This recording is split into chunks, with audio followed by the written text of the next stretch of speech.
Thomas Hobbes' 1651 book, Leviathan, describes a state of nature where men have unlimited freedom, yet are trapped in a world of struggle, war, and competition. As there is no sovereign or governing body to control man's excesses, he must yield some of his freedom to a sovereign or sovereigns in exchange for peace and security. Liberty springs not only from freedom, in Hobbes' view, but from the restraint that allows mankind to grow, prosper, and attain its aims. Hobbes argues that man establishes a social contract in which individuals surrender part of their freedoms in return for such protection. Although many today use the terms freedom and liberty interchangeably, freedom can best be described by John Locke in his 1689 essay, An Essay Concerning Human Understanding, where the English philosopher classifies freedom as the individual's ability, quote, to do or forbear any action, unquote, by the power of the mind and individual preference. The freedom to do what one wills in a state of nature with no sovereign to protect him inevitably leads to a world in a state of constant war. Locke goes on to define liberty not only as the freedom to do, but also the freedom to refrain from action. Quote, whether a man be at liberty to will which of the two he pleases, motion or rest, he wrote. Morality, however, played no role in Locke's estimation.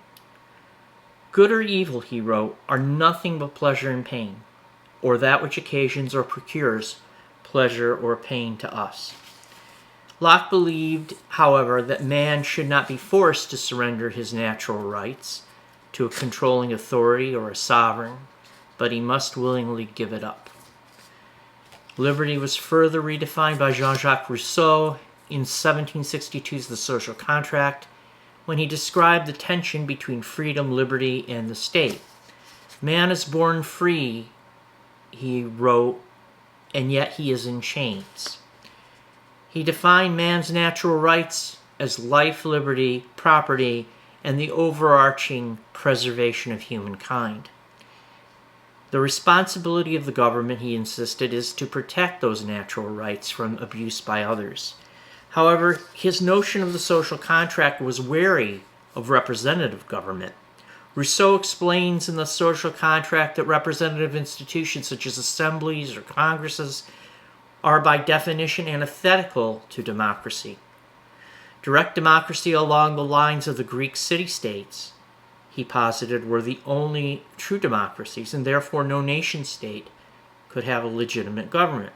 Nevertheless, it was inevitable that people would, by necessity, be ruled by representatives because no man could constantly engage himself in direct democracy in public affairs and still do his job, make a living, etc. Representative government was, in fact, the unhappy and less free result of these tensions. In the 19th century, the demarcation between the exercise of political, economic, and social freedom and the restrictive role of the state was illuminated further in John Stuart Mill's 1859 essay on liberty.